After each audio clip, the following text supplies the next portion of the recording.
Qaamni biyya bulchaa jiru jennama walitti baqee paartii bilisiginnaa ta'eera. Paartiin bilisiginnaa kun Izeemaa waliin hariiroo uummateera wanti jedhus inni jira. Dhimma kana hammam quba qabda? Yoo dhugaadha ta'e yoo yaaddoon mooraa qabsoo Oromoo irratti qabaatu ni jira. Ragaan ani qabu hin jiru. Kan sooshaal miidiyaa irratti illee maxxansan kan arge soba kan jedhudha. Yoo walitti baqanii yookiin immoo yoo hariiroo uummatan garuu naan ajaa'ibsiisu. Yaanni bu'uuraa bilisiginnaatii fi Izeemaa tokkuma.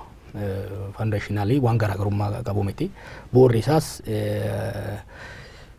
paartiileen gurmaa'uu kan qaban namoota dhuunfaatirraa malee akka sabaatti miti. Siyaasaan sabaa biyya diiga sadarkaa jedhurraa kan socho'an waan ta'aniif garaagarummaa namootaa yoo taateen alatti garaagarummaan ilaalcha isaanii guddaa natti mul'atu. Yoo ka walii galuu danda'an taate ideological difference hin jiru. Garaagarummaa ideologii warra bilisiginnaatii fi warra Izeemaa jidduu hin jiru.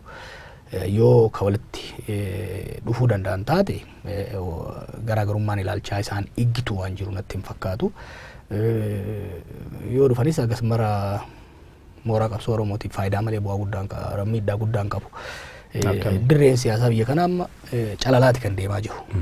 Calalaati kan deemaa jiru kunis gara tokkoon biyya kana keessatti cunqursaa sabaatu kan ture.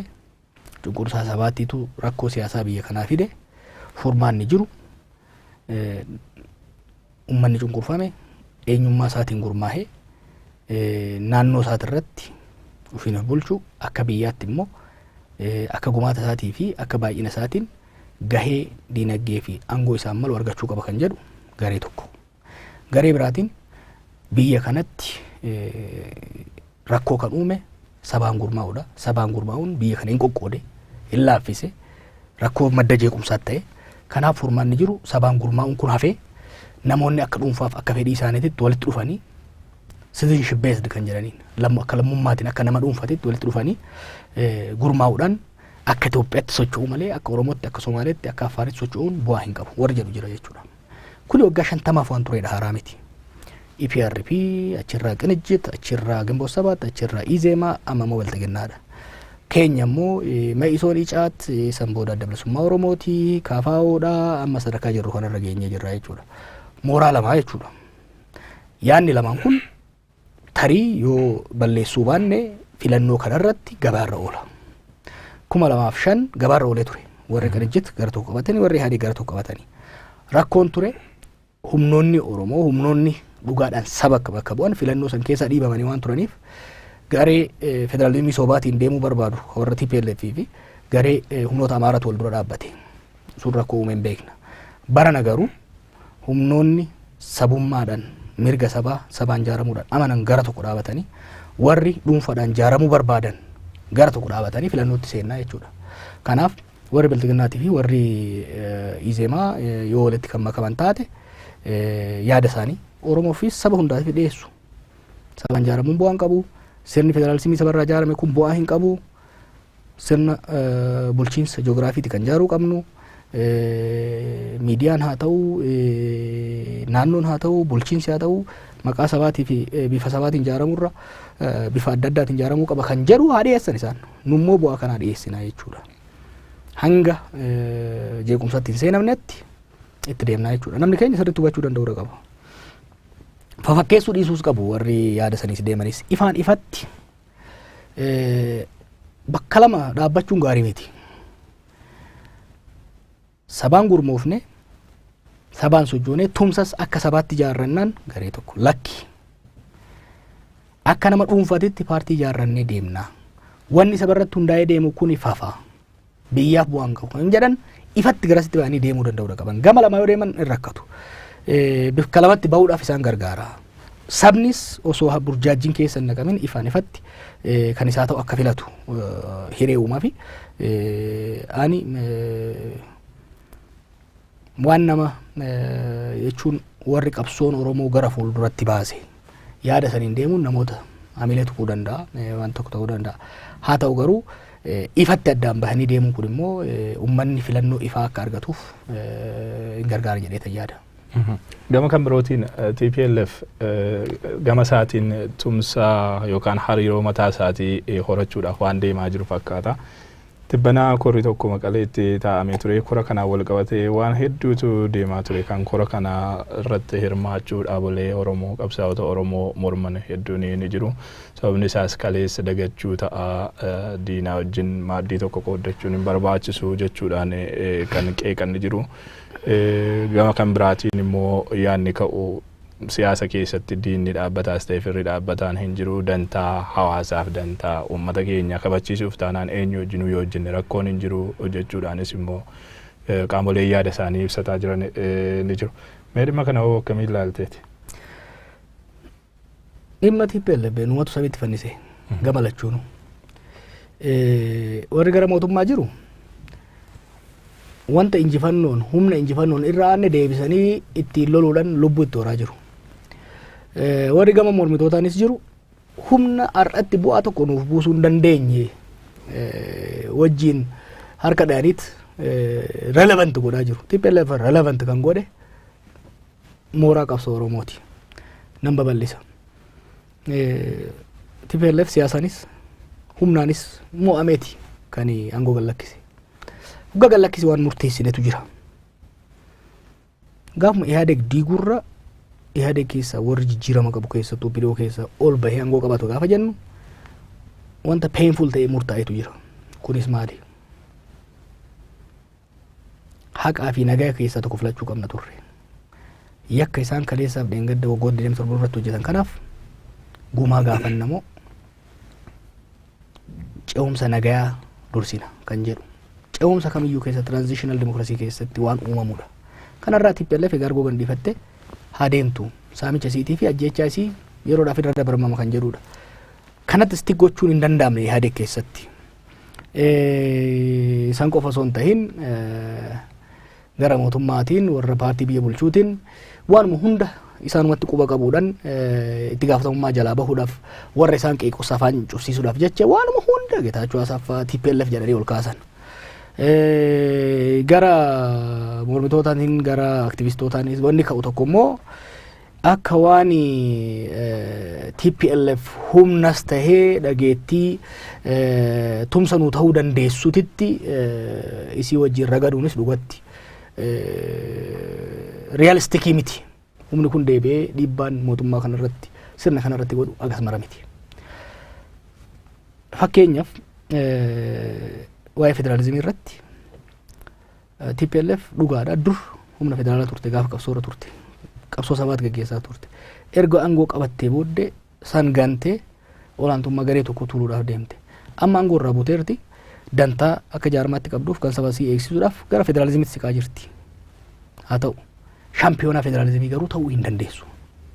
Tokkoffaa negative credit qabdi kaleessa. Lammaffaa jiddu gala miti. Kanaaf humnoonni Oromoo federalizimiitti amanan humna bad credit qabu kaleessaa san jala fiiguunis of xiqqeessanii ilaaluudha. Dhimma federalizimii shaampiyoonaan kaleessas har'as biyya kanatti Oromoodha. Waa'ee walqixxummaa sabootaa waa'ee dimokiraasii sabboonummaa dimokiraatawaa dhugaadha. Dhugaa kan dhugaa kan irratti barreesse kan irratti fannifame kan irratti qabsaa'e kan irratti ciche waggaa 50 darban kanaaf Oromoodha. Elee fidaati baaroo tumsaati leencoo lataati kan kana godhe kan ittiin deeme jechuudha. Har'as federalizimiin jijjiiramni keessattuu yeroo Oromoon injifannoodhaan ol bahee jennee jirru kanatti sirna federalizimii kan akkamitti dimokiraatessinaan mariin kan ta'u qabu Finfinneetti Adaamatti Jimmatti malee Maqaleetti miti. Nuyi affeeramuu qabnu affeeruu qabna malee. Maaltu nu dhoorga waa'ee konferansii sirna federalizimii TPLF affeeruu qabdu affeeramtee dhufuu qabdi malee. Oromoodha kan affeeruu qabu. Tokko federalizimii dhugaatti kan amanu nu waan taaneef.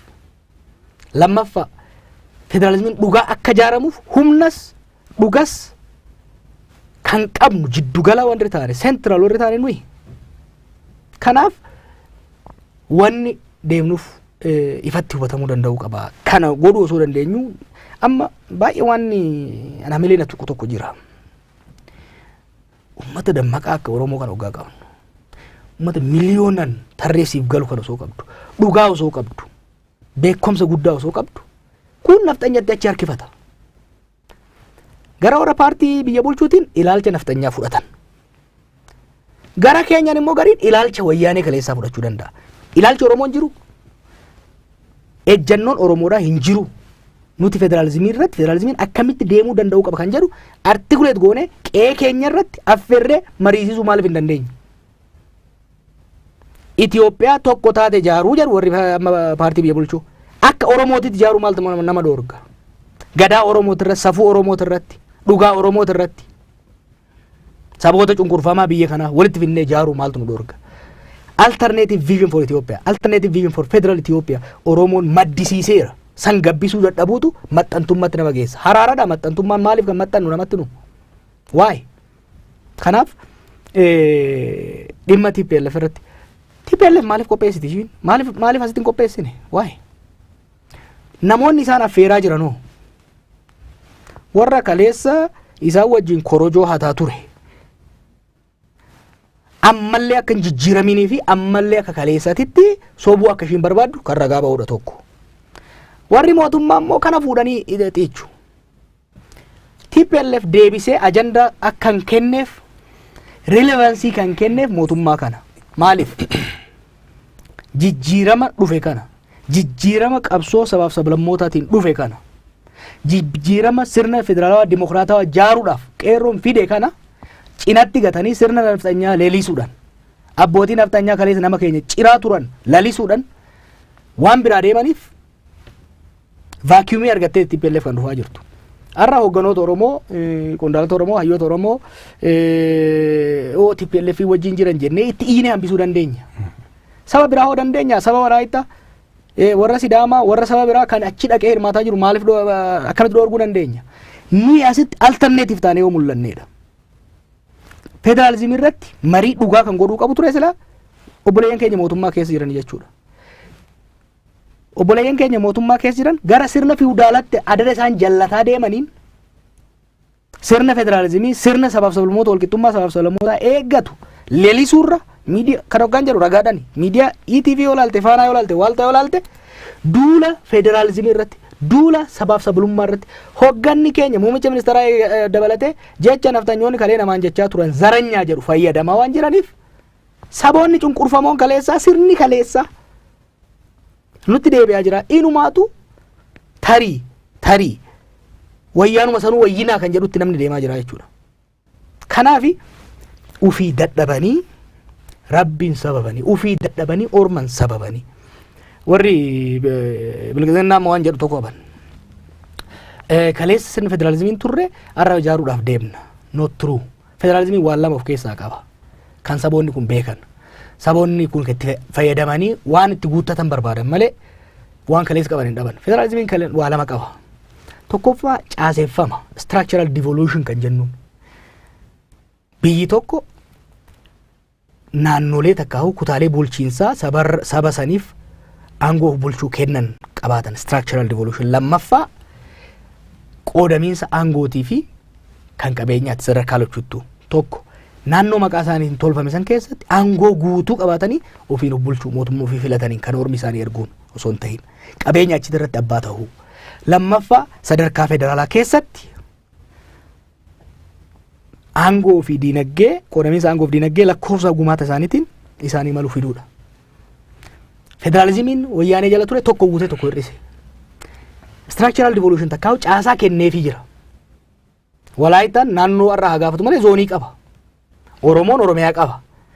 Kan ummatoonni cunqurfamoon biyya kanaa gaafatan caasaa naa kennite caasaa aangoo malee naa kennite aangoo fi diinagdeen bifa walqixxummaan qoodamu irratti dimokiraasiitti seenuu qabnaadha. Ummanni biyya kanaa kan gaafatu sirni federaalawaa jiru suni kan walakkaansa walakka burcuqqoo walakkaa guutuutii jechuudha kan ture itti naa guutamuu qabaadha.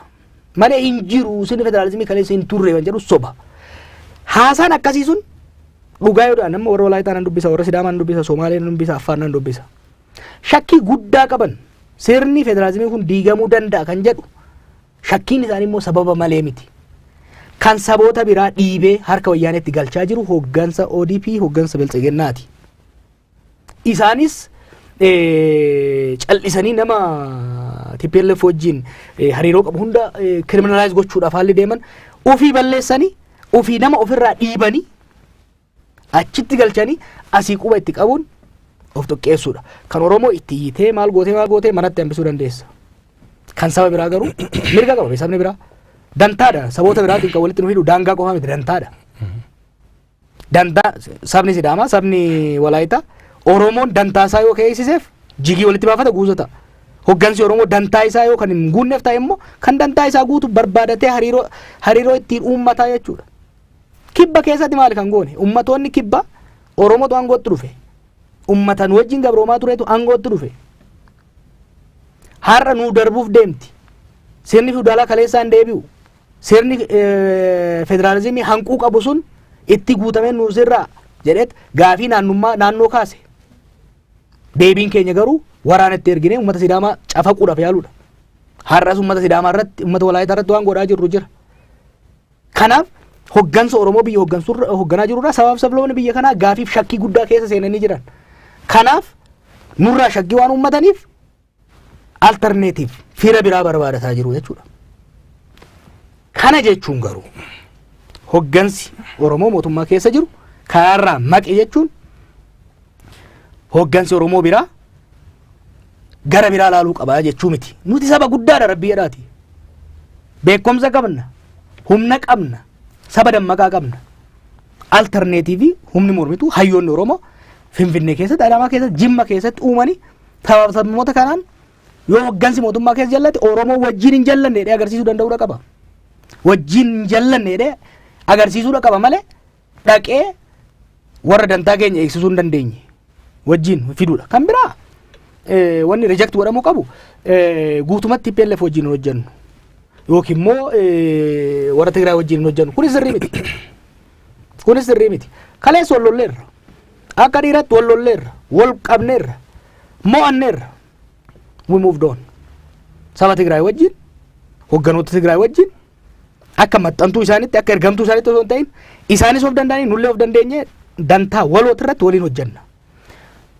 TPLF hin dubbisinaa waliin hin haasa'inaa maal kan jedhu kunilleen propagaandaa sobaati. Akkasii miti kan ta'uu qabu. Walaayitaa wajjin isin hojjenna hogganoota isaanii wajjin. Tigraay wajjin isin hojjenna. Amaara wajjinis Somaalee wajjinis akka dantaa keenya jiddu galeessa godhanne. Akka jiddu galeessummaaf guddina keenyan xiqqaannee osoo hin ta'in guddannee argamne affeeramnee deemu osoo hin ta'in affeerree finnee waliin hojjechuu itti fufna. Kana kan ta'u qabu malee haalli amma gamaa gamana itti harkifamu. Maal abaarsa qabna nu kan nafxanyaaf Wayyaanee jidduu filachuu qabnu waa'ee nuyi alternative sadaffaa taanee bahuu hin dandeenyu. Nuyi yeroon dhiiga keenyan jijjiirama keenyan kan finne kun yeroo itti moodeelii Oromoodhaa itti agarsiisuu qabnuudha malee yeroo lama keessaa kam wayyaa jennee itti atakaaroo seennee saba keenyas atakaaroo keessa galchinu miti. Garri lachuu anaaf doongoraatti fakkaata.